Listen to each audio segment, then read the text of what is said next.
ফিরআউন মানুষ হত্যা করছে একের পর এক। মুসা আলাইহিস সালামের উত্তরসূরি যারা তাদেরকে হত্যা করছে, এবং মুসা আলাইহিস সালাম পৃথিবীতে আসে না তার আগ মুহূর্তে, তার আগেই গোটা রাজ্যে ঘোষণা করেছে, শোনো আমার পুলিশেরা শোনো, আমার রাজ্যে একটি সন্তান জন্মগ্রহণ করবে, সেই ছেলেটার হাতে আমার রাজ্য ধ্বংস হবে।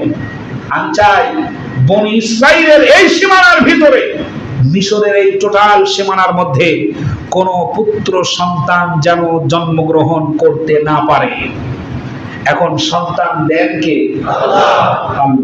লোকেরা বলল, হে আমাদের প্রভু, নাউজুবিল্লাহ পড়ে, তাকে যেহেতু রব বলে মানত, বাধ্য করেছিল, কি আপনি তো রব, তাহলে আপনি এটাকে উল্টায়া দেন।